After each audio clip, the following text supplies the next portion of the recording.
Welcome to Doctrinal Learning, being taught and learned. Hello friends, William ഷേക്സ്പിയറുടെ finest കോമഡികളിൽപ്പെട്ട ഒന്നാണ് the merchant of Venice.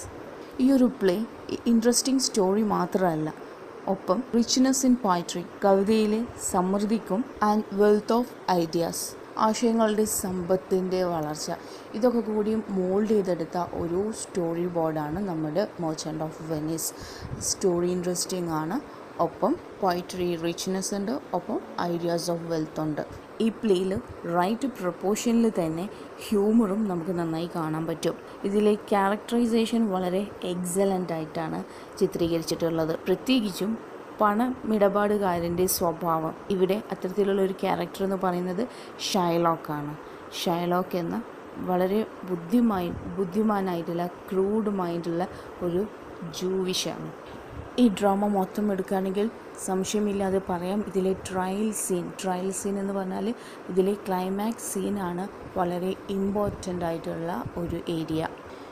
ഈ പ്ലേയിലെ protagonist അഥവാ main character എന്ന് പറയുന്നത് പോർഷ്യയാണ്. മറ്റ് കഥാപാത്രങ്ങൾ ബെസാനിയോ, പോർഷ്യയുടെ ഹസ്ബൻഡാണ്.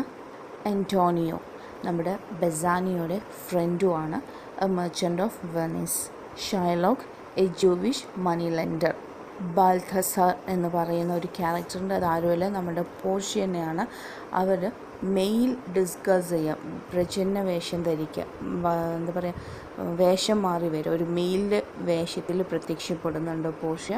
അത് ബാൽഥസാർ എന്ന് പറയുന്ന പേരിലാണ്. നറിസ നമ്മുടെ പോർഷ്യയുടെ അറ്റൻഡൻ്റാണ്. ഗ്രാറ്റിയാനോ ആൻഡ് സാലാരിയോ ആൻ്റോണിയോ ആൻഡ് ബെസാനിയോയുടെ ഫ്രണ്ട്സുമാണ്. വെനീസ് വളരെ മനോഹരമായ ഒരു സിറ്റിയാണ്.